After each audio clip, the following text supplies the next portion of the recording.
اوه دیمنین در دوریم بنداوا دو کنه برنگی که کوزیده برمایی کن ولاتیان لیکون ود بن.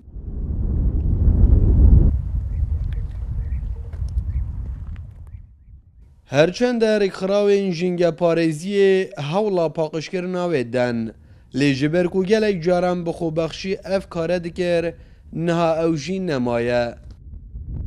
ام بین ساکن اوازوریت و بو روشن بیرکنا تا که کسی مخابنی و کس نشدن زال بیتن سروی چنده الا هر کس خو روشن بیر بکردن و تو بار خوب ملت خوب زانیتن مال خوب زانیتن و پاکش بکردن چه فرمانگه و چه ریخرا کس نشدن و چنده رابط کو پاکجای به پاریزی. در دورین اوی بنداوی دی پرجان کرینه بلی چندارهیک لی هاتینه وکرن اجبوچونا ولاتیان لرخین وی. ریوبریا بنداوا دو که خواجه بابت پیزبونا بنداوی بیوان برمایی کان بیبری دکتن. بی کولی دوانه که بدتن دیار دکت که او کاره بستوی ریوبریا فرمانگه ها جنگه ها دو که او پیدویه او ویکاری رابن.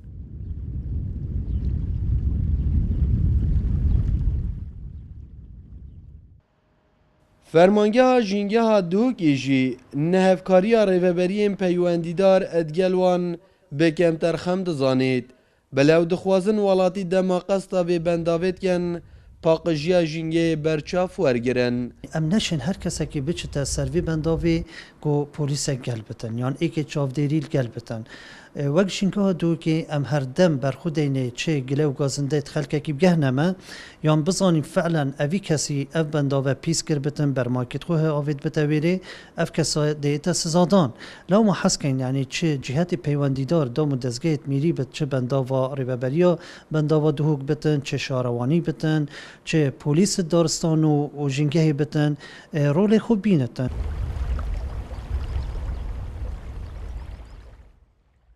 سرارای وی چنده کو بشه که آوا وی بنداوی جبو و خوارنه و بشه جی جبو کرتی کشتوکالی دهت بکارینان لهبونا گلک برمایی کان لرخنوی مترسیه لسر سخلمی ولاتیان دروز دکتن.